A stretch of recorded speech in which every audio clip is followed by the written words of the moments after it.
दोस्तों स्वागत है यूपी पीसीएस के जीएस मेंस आंसर राइटिंग में। तो पीवाईक्यू हम लोग देख रहे थे।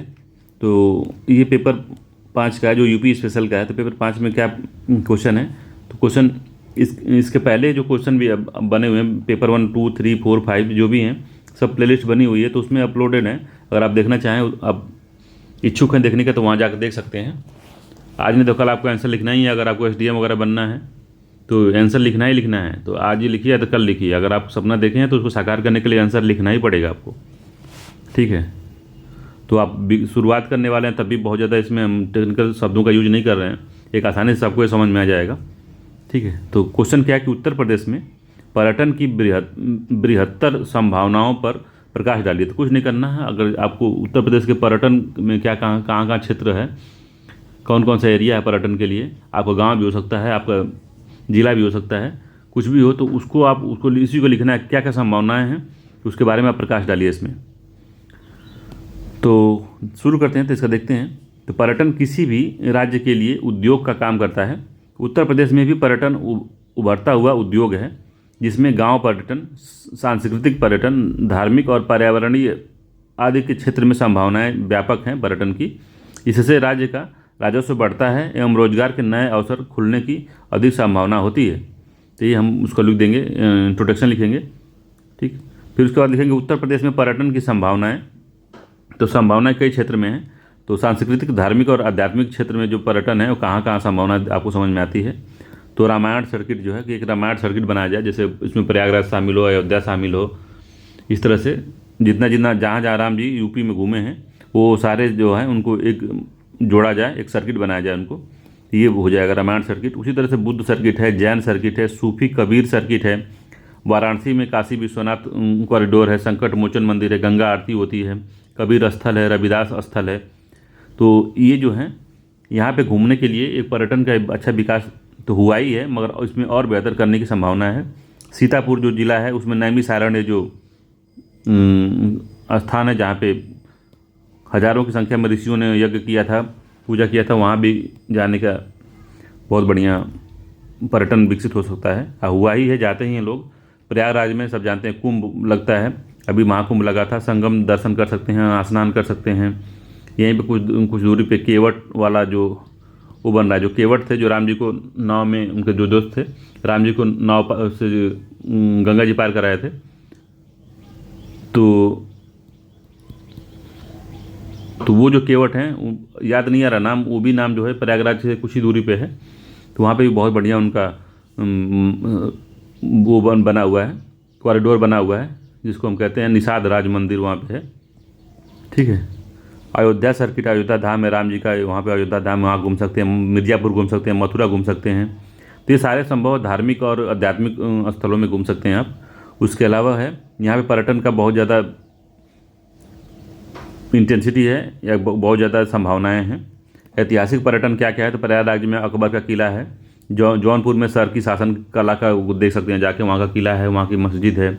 लखनऊ में बड़ा इमाम बाड़ा, भूल भुलैया आदि देख सकते हैं। आगरा में देख सकते हैं, ठीक है। फतेहपुर सीकरी, झांसी फोर्ट, तो ये सब पर्यटन के लिए ऐतिहासिक स्थल हैं, इनका भी विकास किया जा सकता है, बहुत अच्छे से किया गया है सरकार और प्रयास कर भी रही है। पर्यावरणीय में क्या है, तो रामसर साइट्स हैं, दुधवा टाइगर रिजर्व है, चंद्रभागा है, रानीपुर अभ्यारण्य है। इस तरीके से और भी बहुत सारे जितने अभ्यारण्य हैं, जितने रामसर साइटें हैं, और गोरखपुर में जो वहाँ का रामगढ़ ताल है, वो सब घूमने के लिए तो काफ़ी पर्यटन की संभावनाएं हैं उत्तर प्रदेश में, ठीक है। तो ये 3 तो हमने लिख दिया। तो जैसे ज़्यादा शब्दों में यूज नहीं लिखना, 200 शब्दों में लिखना, तो बहुत ज़्यादा लिख नहीं पाएंगे हम लोग। तो देखेंगे सरकार द्वारा क्या किया गया है। तो सरकार द्वारा किया गया प्रयास क्या क्या है, तो आधारभूत संरचना में का विकास जो है सरकार ने बढ़िया से किया है कनेक्टिविटी के लिए। उसके लिए पूर्वांचल एक्सप्रेसवे बनाए गए हैं, गंगा यमुना एक्सप्रेसवे बना है, गंगा एक्सप्रेसवे अलग है, यमुना एक्सप्रेसवे अलग है, बुंदेलखंड एक्सप्रेसवे का विकास हुआ है, एयरपोर्ट का विकास हुआ है, जिससे कि कनेक्टिविटी बनी रहे और ये जो पर्यटन में काफ़ी आसानी हो, ठीक है। पर्यटन नीति 2018 भी आई थी, उसको भी आप कोट कर सकते हैं। पर्यटन नीति 2018 उत्तर प्रदेश की आई थी। अब पर्यटन नीति 2022 भी आई है। इसका लक्ष्य है 20,000 करोड़ का निवेश करना, किस क्षेत्र में, तो पर्यटन के क्षेत्र में, ठीक है। 10 लाख युवाओं को रोजगार देना और ग्रामीण पर्यटन पर ध्यान को बढ़ावा देना। ग्रामीण पर्यटन जो अच्छे गांव हैं, जो आइडियल गांव हैं, जहाँ पे देखने योग्य अच्छी अच्छी चीज़ें हैं, तो वहाँ पे भी ग्रामीण पर्यटन को बढ़ावा देने का काम किया जा सकता है। घरेलू पर्यटन को बढ़ावा देना, तो ज़रूरी नहीं कि सिर्फ विदेशी ही घूमने आए, जैसे कि अंतर्देशीय जो देश के अंदर ही, जैसे मैं चेन्नई के आ गए, तमिलनाडु के आ गए, यहाँ के लोग चले गए तमिलनाडु, चेन्नई में, उत्तर प्रदेश में, अन्य उत्तर प्रदेश के अलावा अन्य जो लोग हैं, अन्य जो स्टेट के लोग हैं वो भी आए उत्तर प्रदेश के। जैसे मान लीजिए मथुरा, आगरा है, मथुरा है, तो इसको देखने के लिए उत्तर प्रदेश के 75 जिले में से मान लीजिए 2 जिले की बात मैं किया तो 70 जिले के लोग आके घूमे इसमें, तो वो घरेलू पर्यटन कहलाते हैं। तो उनको भी बढ़ावा देने का प्रयास किया जा रहा है। One stop traveller solution centre बनाया जाना चाहिए कि जो ट्रेवलिंग करने आता है उनको एक ही जगह पर हर चीज़ की जानकारी मिल जाए, उनको रहने, खाने, सोने, हर चीज़ का, कि उन ट्रेवलिंग का कितनी कॉस्ट लगेगी, कैसे आप घूम सकते हैं, कैसे जा सकते हैं, हर चीज़ की गाइड उनको मिल जाए। इसके लिए भी सरकार प्रयास कर रही है। विश्व बैंक की मदद से प्रो पुअर पर्यटन योजना को चलाया जा रहा है। ठीक है, सरकार द्वारा पर्यटन के लिए ट्रेन भी चल रही है केंद्र सरकार द्वारा। ठीक है, और अभियान भी चलाए गए हैं कि यूपी नहीं देखा तो भारत नहीं देखा, इस तरह का जो है अभियान भी चल रहा है। इको टूरिज्म को बढ़ावा दिया जाने का प्रयास किया जा रहा है कि इको टूरिज्म हो, बहुत ज़्यादा पर्यावरण का नुकसान न हो। ठीक है, तो इससे स्पष्ट है कि उत्तर प्रदेश में पर्यटन की बेहतर संभावनाएं हैं। सरकार के प्रयासों एवं जनता के सहयोग से इसका बेहतर दोहन किया जा सकता है और प्रदेश के विकास में महत्वपूर्ण योगदान पर्यटन भी दे सकता है। ठीक है, तो इस तरह से आप एक बढ़िया क्वेश्चन लिख सकते हैं पर्यटन पे।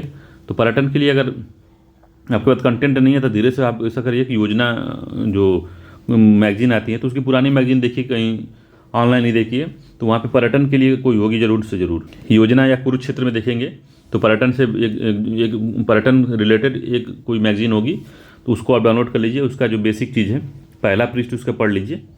ठीक है, और मोटा मोटी एक चैप्टर जो है, चैप्टर का थोड़ा थोड़ा जो शीर्षक है उसको देख लीजिए। आपको मोटा मोटी समझ में आएगा कि इसी तरह से क्वेश्चन जो लिखा गया है, इसी तरह से यही मेन चीज़ करना है।